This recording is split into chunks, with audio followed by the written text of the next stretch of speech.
First impressions arriving at the site was just turning off the main road onto a dirt road, and the immediate sense of wanting to kick the shoes off and put the thongs on and the boardies on. And it's amazing how that just immediately settles you into the idea of you're at the beach, and how do we bring that same dirt road relaxation and weave that into the design.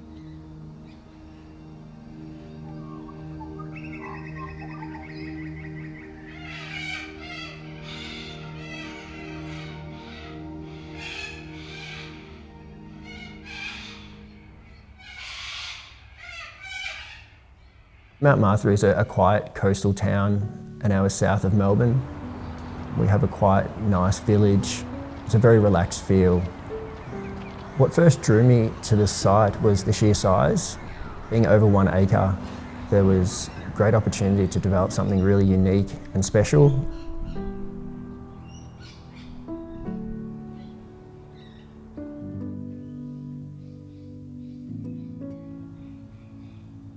The key brief that Christian gave us at the commencement of these 4 homes and right up to completing the honey house was that they were speculative homes. They were to be sold, and we wanted to create something that was unique and different to perhaps some of the cookie cutter design and build homes that you might see in the area. The site was acquired as a speculative project, so the brief from the get-go was to create something that would reach the broader market. We wanted to make sure the home was going to be suitable for them now and into the future, and ensuring that was luxurious and it was somewhere that they enjoyed being.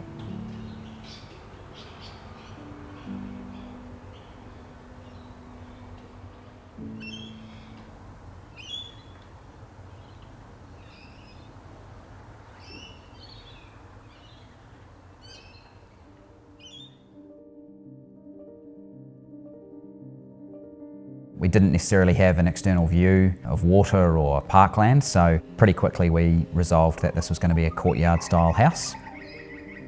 The idea of a spine through the middle of the house to connect to the front and the back, and off of that spine are the secondary bedrooms and living areas. The suite at the front of the house, which could be for guests.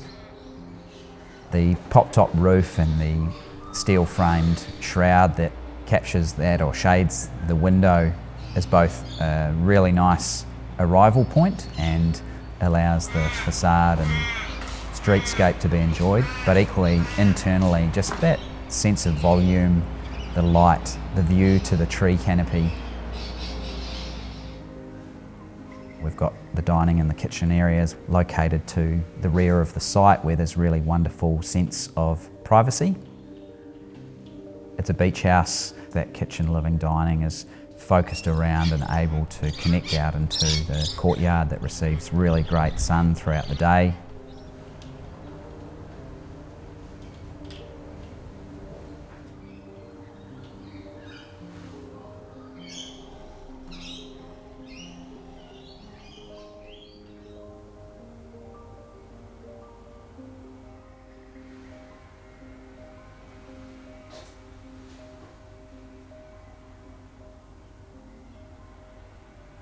What makes a Mount Martha beach house? There's no one defining feature, but we spent some time walking and driving the surrounding streets, and the weatherboards and the concrete blocks were pulled from surrounding homes that we observed.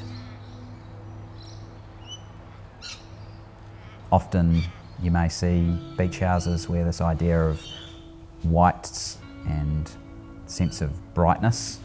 For us, it was more about dialing that back and trying to create this sense of warmth through lots of neutral tones and textures. The idea when you walk through the front door, whether that's after a long day at work or you've come back from the beach, is calmness, and through the use of materials. Material might have been used 30, 40 or 50 years ago in a Mount Martha beach house, but reinterpreted for 2025 and beyond. the crazy paving, the use of the timber lining, particularly in the main kitchen living area and the guest suite, the natural stone bench tops, and I think when we look around the spaces, that sense of texture, calmness is hopefully pretty evident.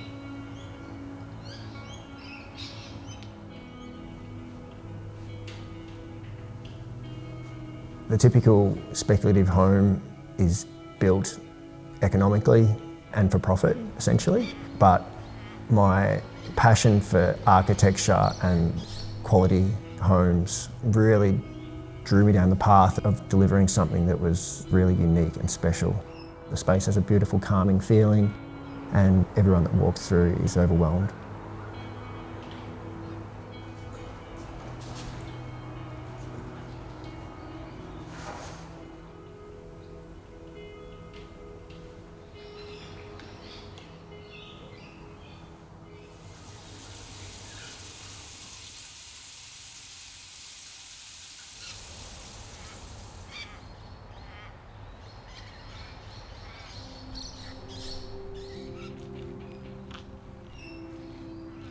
The role of the landscape was very important in the final outcome. We want the user to experience, and certainly from internal spaces, to enjoy views to the landscape. So Bethany Williamson worked on all 4 homes.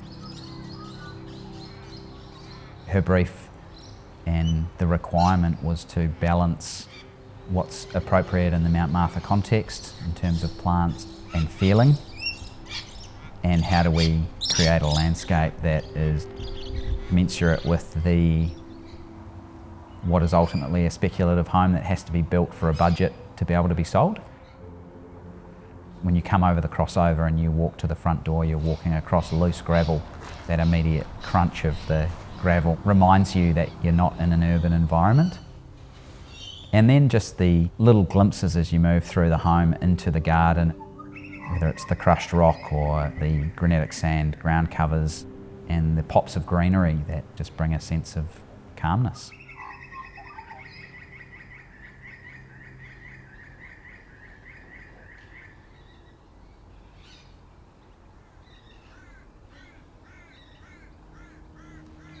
There's a few moments in the honey house that remind me why I love being an architect. Often hallways can just be considered as ways to link between key spaces, but the hallway and the spine here is a space in itself, and it's a place you're happy to pause and stop and enjoy. And the concrete block blades, which are there to actually shade the afternoon western sun, incidentally the shadow play that creates, really, really beautiful at different times of the year.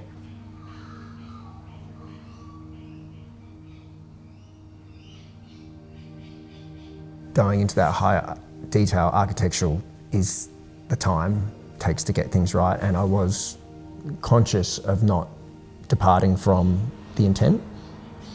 To build detail takes time and it costs money, and you have to go through that process of juggling whether it's worthwhile following through or scaling some things back to remain on budget.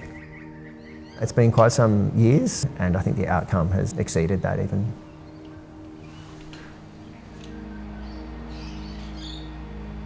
We'll look back on the 7 years working with Christian and the Ongarello team really, really fondly, and really appreciative of the effort he's gone to ensure the design intent that started on a bit of yellow trace has followed through into the 4 homes. And I think what's often forgotten in architecture is it's always about the outcome, it's always about the finished product, and the process, which is a lot of blood, sweat and tears, can be forgotten or glossed over, but there was very few tears, and this is as much a celebration of the process as it is the outcome.